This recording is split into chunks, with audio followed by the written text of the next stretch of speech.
How's everybody doing out there? It's me, Ollie, aka TNS Attitude, and I'm back here on YouTube.com for all things professional wrestling, geek related, comic book related, whatever I decide to do today. It's all about professional wrestling, as I am going to be reviewing All Elite Wrestling's All Out pay-per-view from 2020 from this past Saturday at Daly's Place in Jacksonville, Florida. Now, this show is the first AEW pay-per-view in the pandemic where they've actually been, for pay-per-view, been letting fans in. Of course, they've been doing it with Dynamite, but the first AEW pay-per-view to have some fans during this crazy pandemic is it's something to look at, really, for business going forward. And letting them, they've all got to wear their masks, and I think that that's it's nice to sort of see some fans again, but obviously it's nowhere near by any means the capacity that they can normally have fans. So fans are a nice thing, but hey. Okay, the show. I've been seeing reviews of people who have said that this show was not what they wanted. It wasn't enjoyable. It had a lot of moments of botch, and I want to cover that. But obviously the show itself, I will say, I'm going to do my review right now, but I didn't think it was an awful show. I actually quite enjoyed the show. Nowhere near as much as things like other shows like the Double or Nothing from this past year, Revolution, which I saw live, which was awesome, and then obviously the pay-per-views last year. But let's look at the show. So we had the buy-in show. The red carpet thing was really cool, actually. I really enjoyed that. It was very much like that classic back in the 90s, early 90s with WCW. I remember when I watched Halloween Havoc. I remember I had the old Halloween Havoc. I think it was 1992 Halloween Havoc. I had it on VHS tape. It was Lex Luger and Ron Simmons in the main event, and before that we had the Chamber of Horrors match at the start of the show, and every guy came out in a limo, and I just loved it because it kind of threw it back to that. It just reminded me of when the wrestlers were getting out of the cars and getting onto the red carpet. I thought it was a really cool touch, and just something that I could see that throwback element that was put in there. So it was really, really cool. The buy-in show was pretty much whatever. I think that they just put on a couple of throwaway dark matches. They were just matches you would have just had on AEW Dark for the buy-in. We had Serpentico and Joey Janela, which was whatever. And then we also had Private Party, who I really like, against the Dark Orders, Alex Reynolds and John Silver, who are really improved a hell of a lot in the last few months. And this was a decent little match just before the show. Of course, Private Party would get the victory. Now, looking at the actual show, of course, we would see the Tooth and Nail, Dr. Britt Baker versus Big Swole thing. This in itself, I'm so glad we've now hit this conclusion. I hated this feud. I get they were just trying to do for comedy, I guess, and really just to give Britt Baker something to do while she's been injured. I like Britt, but at the same time, I just found this particular feud really just was not something I was really invested in, and it was just a bit silly. And I think something really they should have kept on the buy-in show.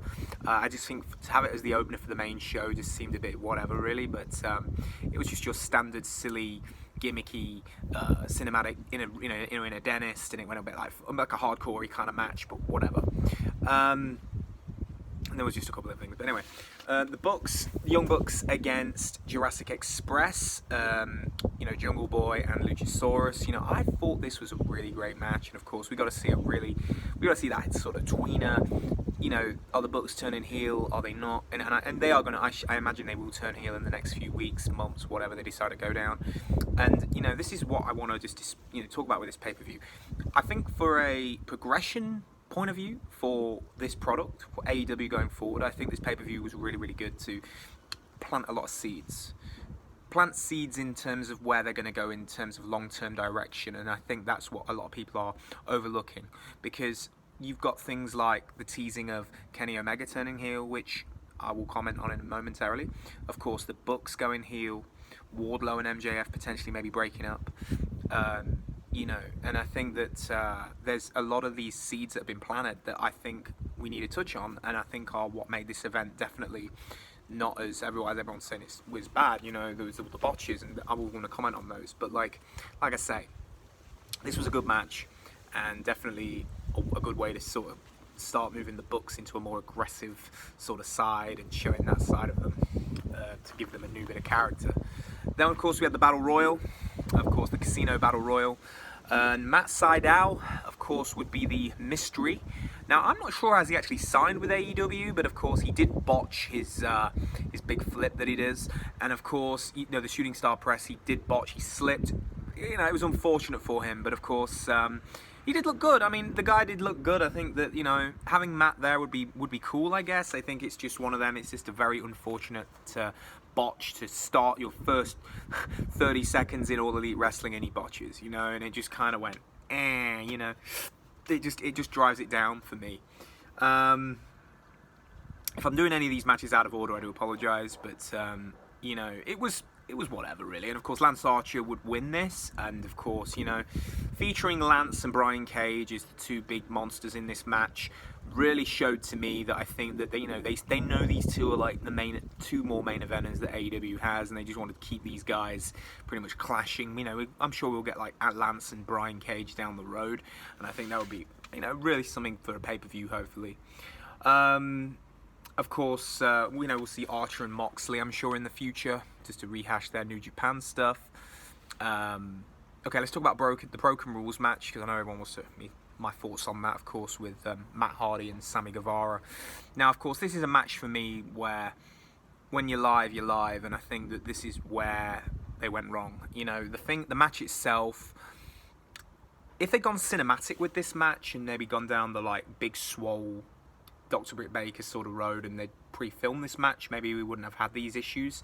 But of course, because it was like basically a Falls Count Anywhere match, not Falls Count Anywhere, it was Last Man Standing match, but of course anywhere in the arena. And you know, with Matt taking that bump, it was a cringe because he was completely out cold, and you know, it was just a nasty bump on the back of Matt's head. So of course people were worried, and rightly so.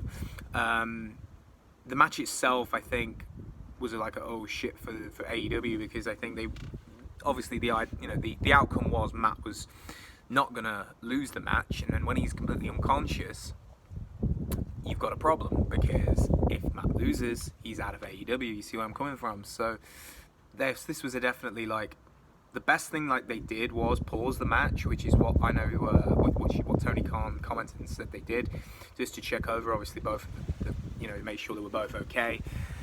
And even if like they paused the match and then stopped the match with no winner, then I'm sure, you know, I'm quite sure we wouldn't have had any problem, because if we had no contest, this could have still built the feud up even more, I think, and Matt wouldn't have had to leave, and they could have added it in, you know, it would have made sense, because they haven't been able to complete a match, so Matt can't really, you know, where would the stipulation be if there's no winner or loser?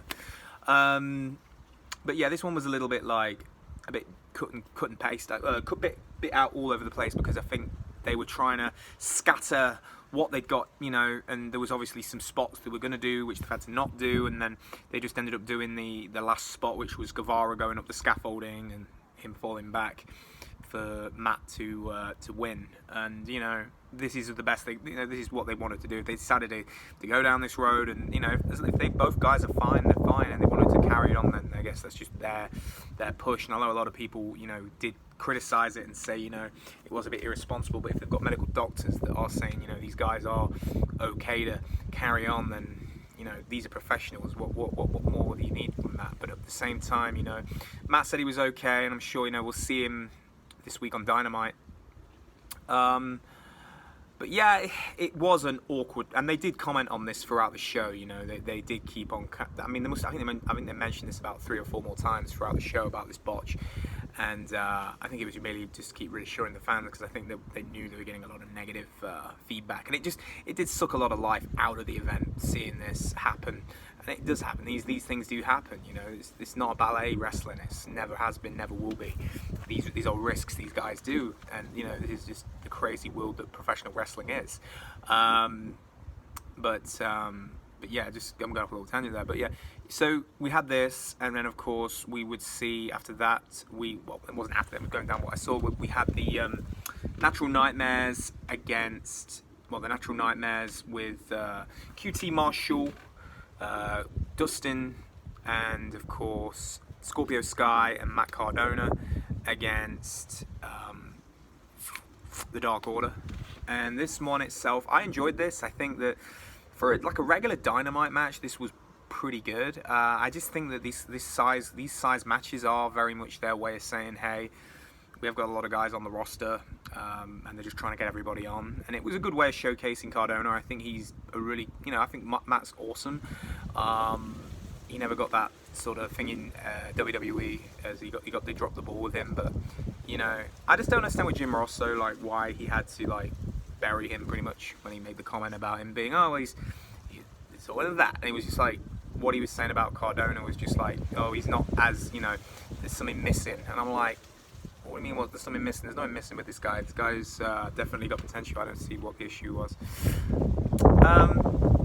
Of course, we would also see Hikaru. Probably one of my favorite matches of the show was one of the matches I was most hyped for, which was Funda and Hikaru Shida. And this was a good match. I love Hikaru. I think she's great. And of course, it was champion versus champion. I'm really enjoying the NWA, AEW partnership thing that they got going on right now. I hope that we'll see more of this brand stuff going forward. I think it's really cool having these partnership matches. It's awesome stuff. But yeah, of course, Hikaru came out winning it. I think Funda looked pretty good in this one. They didn't make her look, like she was weak. It was a good match. Of course, we also had the big tag team match with FTR against Adam Page and Kenny Omega. Again, I enjoyed the match. There's been a lot of story going on with this, and this is where I wanted to mention, like, this is my point about keeping me enticed as a viewer and keeping the fans going. And it's like, this is a big thing that's been built up since Revolution with obviously Kenny and Hangman and, their beef with the Bucks, and well, Adam Page's beef with the Bucks, and of course now, Kenny's pretty much done with Hangman after the match, and he's probably going to be going like down this heel road, and the Bucks maybe joining him, and I think that there's a lot of really good storytelling going on, which is awesome to have. If you got good wrestling, great, but you need that good story as well, and to keep it fresh. And I think that this is definitely going to keep it fresh. FTR definitely were the right outcome for this one to win. I just love the old school gimmick. I love how they're with Tully Blanchard. I just think that it was just a really nice finish, and Hangman's got new gear. So for me, if Hangman's got new gear, he's getting a big push. It's simple as Hangman Adam Page is getting a push, and you know what? Hope so. The guy's a main eventer for me. He is a front main eventer. Hopefully, we'll see Hangman and Omega feud down the road. So that'll be definitely where it's at. The car going past. It's all right. And we also had the Jericho Orange Cassidy Mimosa Mayhem match. Another gimmick match for this show. And you know what? I thought it was a good match. They did what they could with it because, of course, it being how it was, and this didn't really hurt Jericho at all. I think Chris Jericho is one of the most selfless guys in wrestling right now. He's there to help guys get over, and however he can do that, he's up for anything, and I think that's fair enough for Chris Jericho. Mimosa Mayhem, Orange gets the win. Where do they go with Orange Cassidy now? That's the thing, because they're not going to do another Jericho and Cassidy match now. There's no need to. They've done it now. That's the rubber match.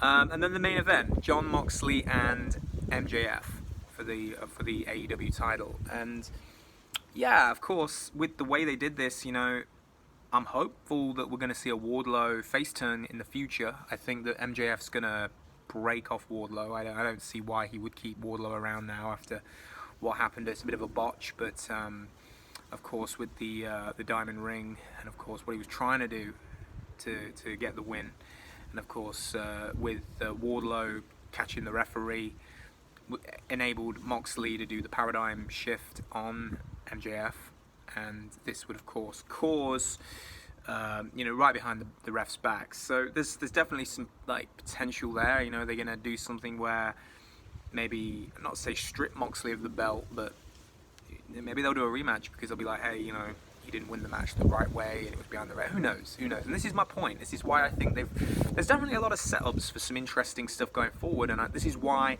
I'm not going to completely shit on this event, because I think for storylines in wrestling is what is important, and I think that for that progression to go forward with this show for the next few weeks and months of programming, I think is been very important, and I think it's definitely set up. There's been a lot of seeds that have been planted throughout this show that you will then look back at and think, that's why they did that, that's why they did that. So all in all, for me, AEW All Out gets 7 out of 10 for me. I'm not going to go too high up and give it an 8, but I think the 7 is fair, and I think that for this show there was some good wrestling. There was a couple of botches which I think are the talking point always, because this is where people say, well, this happened, and that's just, people just seem to let that overrun what actually was good. But overall, I think it was a good show in the sense that, as I say, you were able to keep feuds fresh, push feuds going forward, and I think that's where it's just keeping that engagement as a viewer for the next few months. Anyway guys, that is today's video. Let me know what you thought of AEW's All Out 2020. My name is Ollie, aka TNS Attitude, and I will see you guys down the road for another one. I'll see you later.